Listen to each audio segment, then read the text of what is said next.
Hello, hello, friends and family.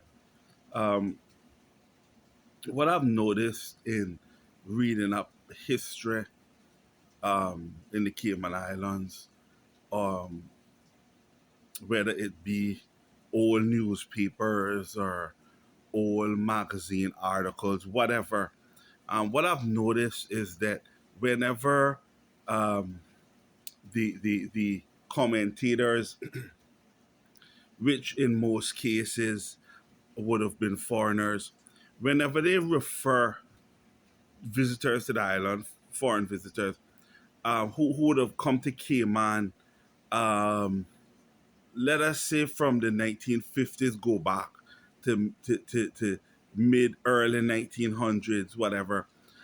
One thing that always stand out is there's always this stress on the friendliness of the population.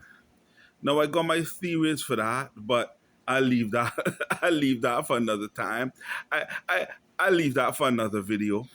But apart from that, next to that is the always bring out that the Caymanians were very religious and attending churches and church services and so on and so forth.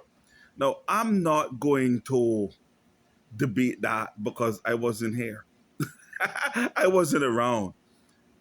But um anyway, but the thing is, they always bring that up. I'm not gonna debate whether it's so or not. I'm sure it was on the outside. But one thing that I never ever hear them talk about is fare, the fare that the population had at the time. General fare, general fare, fare of what they would refer to as Duppies. We know the stories, make calf, make cow, whatever. All of the stories of the flaming skull, white dog jumping out of a barrel. Um, how go? Have you seen teeth like these? Something to that effect. We all know those stories. Good duppy ghost stories that people tell. At least when I was a child, they would speak of somewhat fondly, but sometimes to frighten us too. But we know all of these. We know all of these stories. Now, but there were people, many people who were genuinely afraid of spirits, and they were just afraid of spirits at night, but they were afraid of spirits even in the noonday. I have a theory for that as well, um, which I'll talk about at some other time. But what I can say just a little bit is that some of the ancestors from Europe were afraid of noonday wreath. I think they call it noonday wreath, and I suspect that was one of the fears because people would go in midday and lock up. But that's another story. But like I said, these commentators suspiciously absent when it comes to the theory of fear. They're talking about fear. No, but if you talk to any of the old, what would be of the generation of my parents, especially when they talk about when they were children, or my grandparents, that generation, basically like the generation born in the early 1900s, they they always talk about these spirits and this and that. And if you talk to them long enough, they would basically be like, oh, that's real.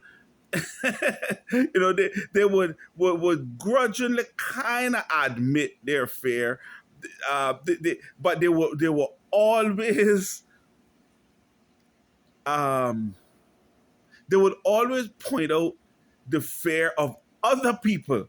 They would they wouldn't talk too much about their fear, but they would talk about the fear of other people. But my thing is this: what I'm actually getting at is that I suspect that being that Cayman was somewhat cut off from the rest of the world, we wasn't as cut off as certain social commentators would make you believe. Yes, we were cut off to a degree, but it wasn't a complete cut off. Um, but my theory is that a lot of people who would have went to church, it would have been out of fear. It would have been out of fear, not so much being pious and religious, but it would, fear of these duppies. What would have driven people in church? It's sort of like think of it as going to church to keep the evil off. Sort of like going to church as a collective. Think of it as going to church as a kind of social. I would envision it as a symbolic social talisman. Not so much because you're pious and stuff, but you straight up afraid of that is. And of course, afraid of going to hell too. I mean, but I'm not arguing that part. But I believe a big part of that was the fear of them duppies is what drove people out. That darkness. And what happened? As soon as light came on, and as soon as little money came on, um, and stuff like that, for some reason the duppies disappear, and the fairy duppies were replaced by the fairy light bill every month and water bill. So the anxiety now switched from duppies to, well, oh shucks, I got my light bill, I got my water bill, I got my internet bill that I gotta pay. So basically our internet, our water, and our light bill is the the new duppies. So my thing now is, well, what is our new social talisman? Because church can't. I mean, is church gonna help with that? No, church won't tithe. No, friend, you go. So what kind of talisman now are we gonna use against these new forms of duppies? But anyway, just having a little bit of fun. So see you all in the near future.